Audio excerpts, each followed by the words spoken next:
সকল আজি আমি নৱম মান শ্ৰেণীৰ প্ৰথম চেপ্টাৰ সংখ্যা প্ৰণালীটো তোমালোকক বুজাবলৈ আগবাঢ়িছোঁ। অকণমান মন কৰিবা।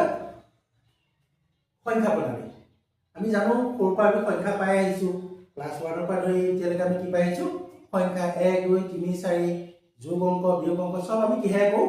সংখ্যাৰে কওঁ। এই সংখ্যা প্ৰণালীত এটা নতুন বস্তু তোমালোকক শিকাবলৈ বিচাৰিছোঁ, সংখ্যা ৰেখা। সংখ্যা ৰেখা আমি জানো ৰেখা মানে কি? এটা ৰেখা মানে যাৰ আদিও নাই অন্তও নাই, দুইফালে ই আগবাঢ়ি গৈ থাকে। ইয়াত যদি আমি সংখ্যাবিলাক বহুৱাওঁ, আমি যিবিলাক সংখ্যা পাইছিলোঁ সেই সংখ্যাবিলাক যদি বহুৱাওঁ কেনেকৈ বহুৱাব পাৰিম?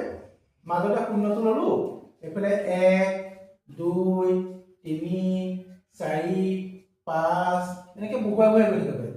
আৰু উল্টাকৈ যদি বহুৱাওঁ আমি তেতিয়া কি বহুৱাব পাৰিম? -1 -2 -3 -4 এইফালেও ইনফিনিটি ইফালেও ইনফিনিটি মানে অসীমলৈকে আছে। এই সংখ্যাখিনি কি যদি লগ খাই থাকে এই ৰেখাটোক কি বুলি কোৱা হ'ব? সংখ্যা ৰেখা।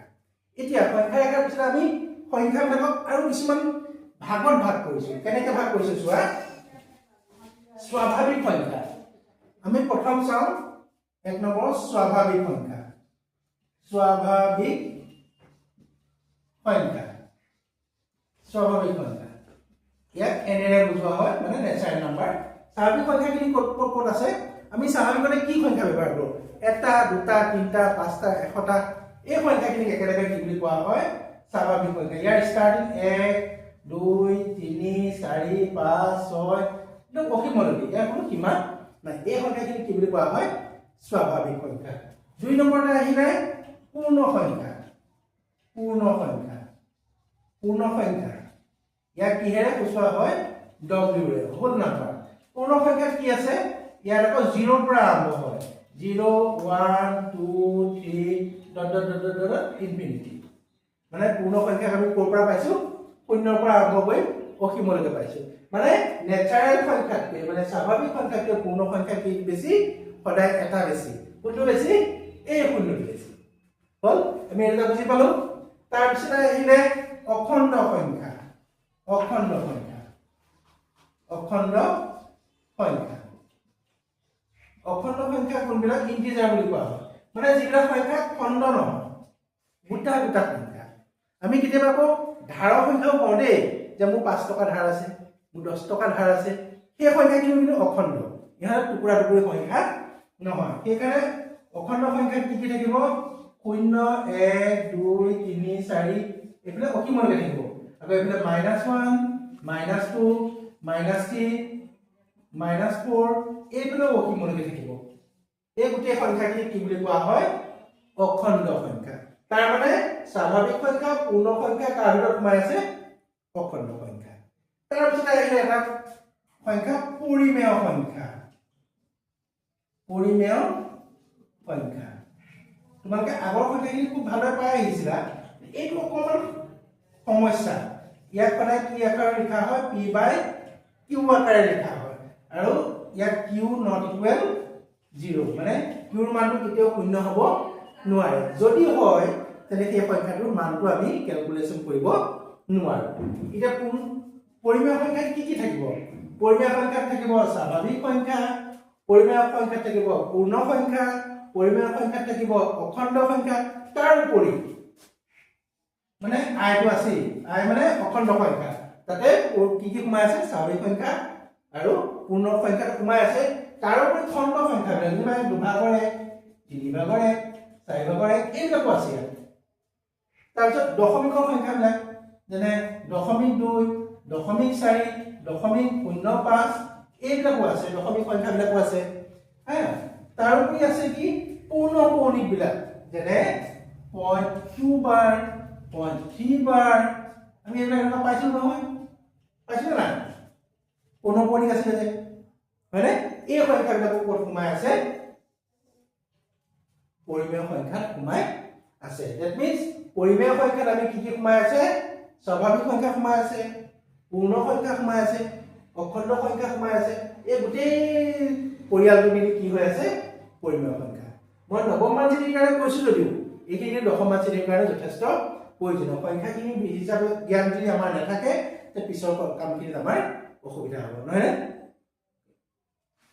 ছাত্ৰ ছাত্ৰীসকল আমি আকৌ উভতি আহিছোঁ এবাৰ 1.1 লেসনটো আমি আৰম্ভ কৰিম দেই 1.1 লেসনৰ প্ৰথম অংকটো কি আছিলে শূন্যটো পৰিমেয় সংখ্যা হয়নে আমাক সুধিছে এই শূন্যটো পৰিমেয় সংখ্যা হয়নে হয় না আমি অকলক আগতে পাইছিলো পৰিমেয় সংখ্যা মানে কি আছিলে p বাই q আকাৰত লিখিব পৰা সংখ্যাবিলাক আছিলে পৰিমেয় সংখ্যা আমি কি কম চলিছে শূন্য মানে কি শূন্য তলত কি এটা আছে এক এটা আছে সকলো দুটা সংখ্যা তলত কি থাকে হৰত কি থাকে এক এটা থাকে মানে শূন্য তলত কি আছে এক আছে নেভাই যে শূন্য তলত শূন্য থাকে বুলি শূন্য তলত শূন্য থাকিব নোৱাৰে শূন্য তলত কি আছে এক আছে মানে এই কেনেকুৱা হ'ল এতিয়া চাচোন ওপৰটো p টাইপ হ'ল তলটো q টাইপ মানে শূন্যটোৱে p বুজাইছে 1টোৱে q বুজাইছে আৰু ইয়াত q মানটো শূন্য হৈছে নেকি নাই তলৰ q মানটো কি হোৱা নাই শূন্য হোৱা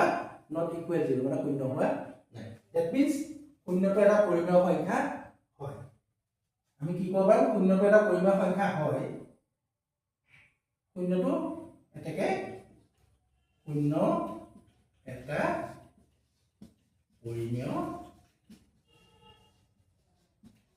সংখ্যা হয় মানে কি কলো এটাকে শূন্যটো এটা কি সংখ্যা পৰিমেয় সংখ্যা হয় কাৰণ শূন্য ইকুয়াল কিমান আছিলে 0 বাই 1 মানে p বাই q ওকে বুজি পাইছা এটা 2 নম্বৰ অংকটো 2 নম্বৰ অংকটো কি দিছিলে তোমাৰ 3 আৰু 4 ৰ মাজৰ 3 আৰু 4 ৰ মাজৰ তোমাৰ 6টা পৰিমেয় সংখ্যা লিখিব দিছে 3 আৰু 4 আমি কি সহজ ভাৱে কওঁ দেই 3 আৰু 4 3 মানে কি 3 ইকুয়াল 3.0 নহয় 4 ইকুয়াল কি 4.0 তাৰ মানে 3.0 পৰা 4.0 ৰ মাজৰ যদি 6টা সংখ্যা লিখিবলৈ দিয়ে এটাকে 6টা মাজৰ পৰিমেয় সংখ্যা হ'ল মাজৰ পৰিমেয়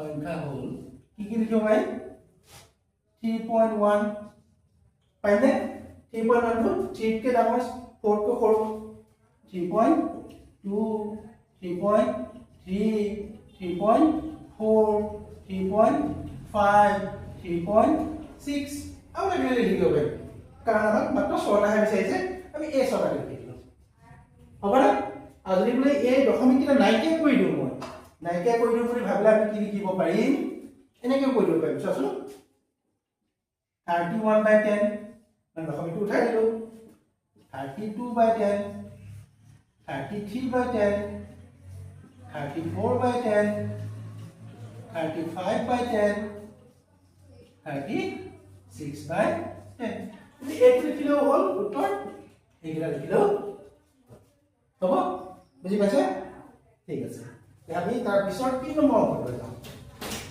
3 নম্বৰটো অকণমান গুৰুত্ব দিবা দেই কিন্তু অকণমান সমস্যা কৰি দিছে কেনেকৈ দিছে 3 by 5 আৰু 4 by 5 এই দুটা মাজৰ 6টা কি উলিয়াব দিছে 5টা পৰিমেয় সংখ্যা উলিয়াব দিছে হয় আমি কেনেকৈ কৰিম চোৱা যেটো 5টা উলিয়াব দিছে আমি 5ৰ লগত 1 এটা যোগ কৰি দিম মানে 6 5টা উলিয়াব দিছে 5ৰ লগত 1 এটা যোগ কৰিছে কি হ'ল 6 এতিয়া 3 by 5 ইকুয়াল কি লিখা পাই 3 by 5 into 6 ইয়াতো 6 দি দিয়া কিমান পালো 6 5 গুণ 30 3 6 গুণ 18 4 by 5 is equal 4 by 5 ইয়াত 6 কোণ কৰি দিয়া দুইটাতে ওপৰত লৈ কোণ কৰিলো 6 4 গুণ 24 6 5 গুণ 30 30 ভাগৰ 18 আৰু 30 ভাগৰ 24 তাৰ মাজৰ 5টা পৰিমেয় সংখ্যা লিখিব পাৰিম এটাকে মাজৰ 5টা পৰিমেয় সংখ্যা হ'ল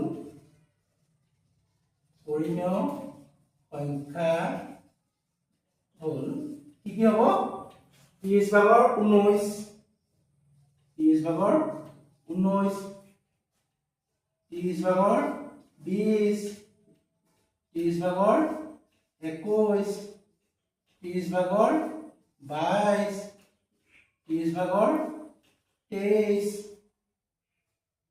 হ'ব এটা দুটা তিনটা চাৰিটা পাঁচটা এইকেইটা আমাৰ কৰিবলগীয়া অংক ওকে এই তিনটা হ'ল তাৰপিছত এমচিকিউ দুটা আছে তোমালোকে দুটা নিজে চাই ল'বা ধন্যবাদ যদি মোৰ চেনেলটো ভাল লাগিছে লাইক কৰিবা সাবস্ক্ৰাইব কৰিবা আৰু যদি কিবা সুধিবলগীয়া থাকে সেই কমেন্ট সেকশনত তোমালোকৰ কমেন্ট দিবা